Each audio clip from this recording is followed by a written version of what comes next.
Guys, manghuli ako ng scammer.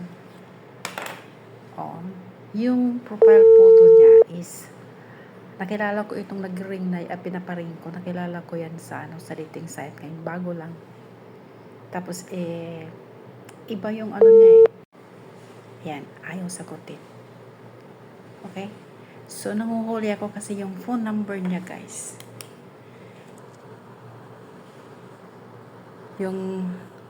Ayan. Yung phone number niya is +63. Okay? So, ayan o. Ayaw niya akong sagutin. Ayan. Company cellphone daw. Another tactics ito guys ng mga scammers. So, be vigilant. Mag-ingat kayo lahat ng profile. Dahil ayan o. Ang kapal talaga ng mga mukha nila. Ayan. Ayan. O, diba? Pero, yung location niya guys, alam mo ba kung saan? Hong Kong. Okay? So, ingat-ingat kayong lahat. Ayaw nilang magpakilala. Ito, siguro Pilipino yan. Titignan ko ngayon siya sa dating site Nanghuhuli ako ng mga scammer. I want to share this to all of you. Okay? Teka, saglit.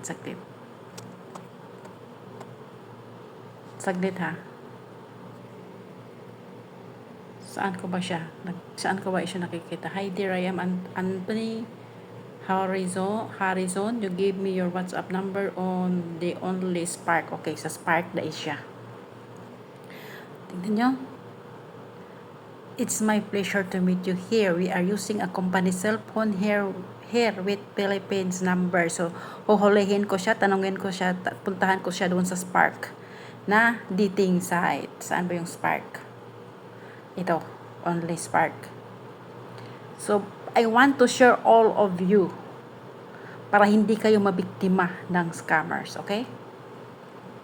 Ayan, ito may message dito eh. Hanapin ko to. Ay, ito siya, Anthony Sparks, okay? Tignan natin yung location niya, guys.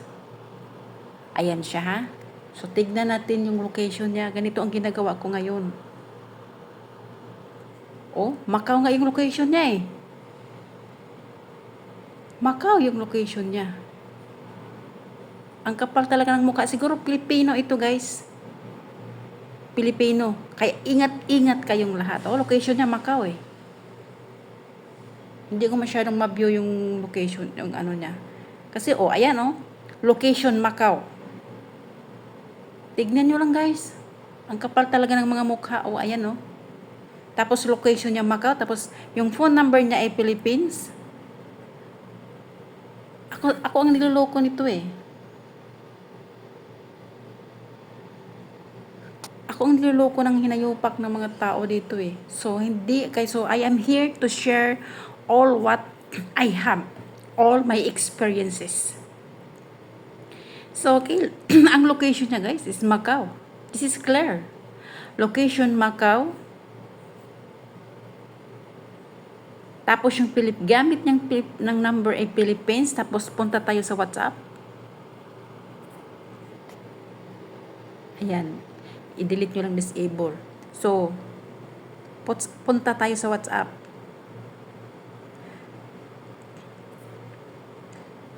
Ang kapal talaga ng mukha, no? Akala nila hindi ko sila ma-detect, ano? I can't not be able make a video call because water has damaged phone camera. So, I can call you on video call when I get to land, okay? I get to the land, okay? So, nasaan kaya yung ano niya? Are you sure? Are you sure? Your location is Macau.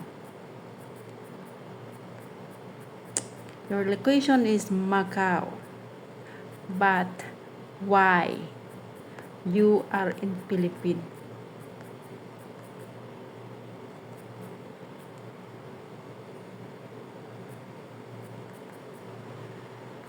Philippine number.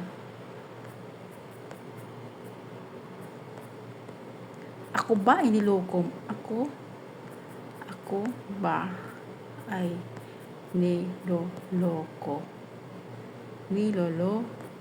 Niloloko mo. Naghahanap ako ng scammer. Alam mo ba?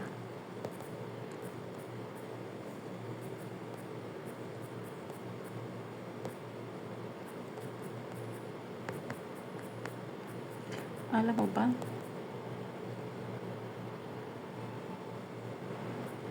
Sobra dami ng scammer ngayon.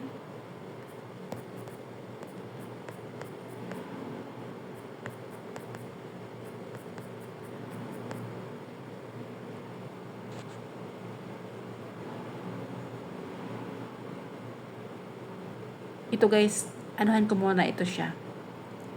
So okay, mag-update ako sa inyo balang araw. One of this day, I will update this about this matter. Kasi sinungaling na siya oh. I cannot be able to make a video call because water has damaged phone camera. So I can call you on a video call when I get to the land. Okay, nasaan na ba siya? Gago talaga oh. Loloko na nako. Where are you this time?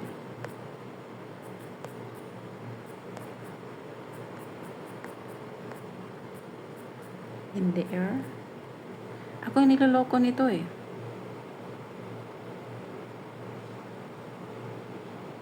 Oh really? Oh really?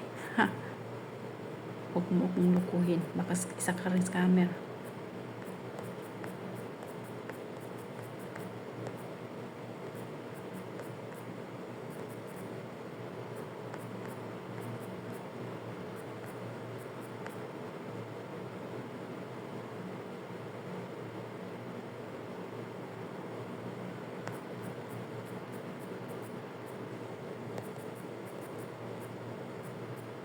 Huli ko na ang pagsisinungaling mo.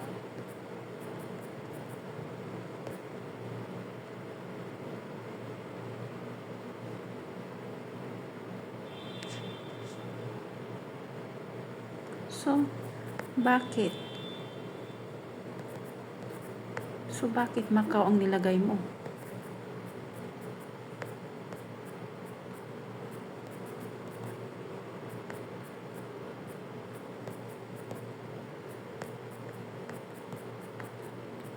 Bakit Macau ang nilagay mong country location?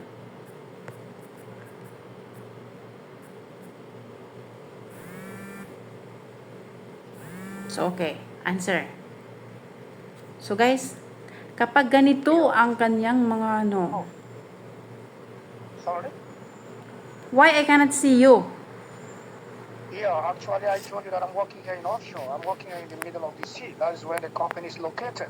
I cannot be able to make a video call because the water has damaged the camera. So when I call you a video call, of course, I cannot be able to see it to look blank. You can switch on to camera so that you can understand what I'm saying.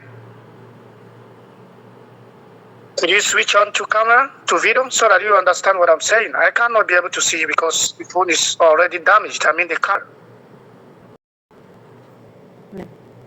That's what I mean. I cannot be able to see you. The water has damaged the camera completely. So that is why I say when I get to the end, I can be able to get a new phone and call you on video call. So, where are you this time? Yeah, I'm here in the company at the moment. I'm here in the office. So once I'm finished talking with you, I will go to the canteen and have my lunch. So, why you said if you are in the land, where are you at this time? In the air? Sorry? Where are you this time? I am here in the ocean, in offshore, middle of the sea. I am not in the land. So I'm working here in the middle of the ocean. So I'm here in the northwest of the island of Palawan. That's where the company is located, and that is where I have been working for over 1 year plus at the moment. So, okay. Explain. Then we can continue chatting because, you know, here in all over internet now is a lot of scammers, okay? Exactly. Yeah, I made to understand that there are a lot of bad people there. Even when I was there, I was kind of being afraid. But there's nothing I can do because I was just looking for a good partner. And once when I found you, of course, I said, okay, that I'm very, very lucky. And I said, okay, let me have a word with you and talk to you and see how God can be able to, make us happy, make us come together, and then probably become one. Yeah, okay. Yeah. We know each other So, first. yeah, I'm a very sincere person. I'm very humble. I'm a very humble person. I have been single for 7 years. I lost my wife 7 years ago. And I've been working as a petrochemical engineer for years. So earlier last year, I came to Philippines. I got a contract here in the Philippines. So I've been working here since last year with my workers. I have 15 workers with me, working with me here. So at the moment, I'm here in my office. And I said, okay, let me talk to you and hear your voice before going to have my lunch. Yeah. So okay, but if I cannot see you well in a video call, I don't want to continue to talk to you. I am telling you So that is this. why I'm explaining to you. That's late for you to understand me. I'm just trying to explain to you what we're passing through here. We are using a company cell phone, the Philippine number. And camera is the phone is a company phone. So the was walking inside the water. So water has damaged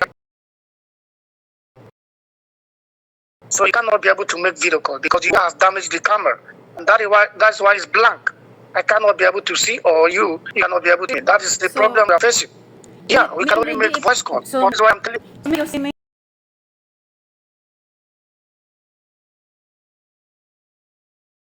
like and subscribe. See you on the part 2 of this video. Thank you and have a nice day. God bless. Bye bye.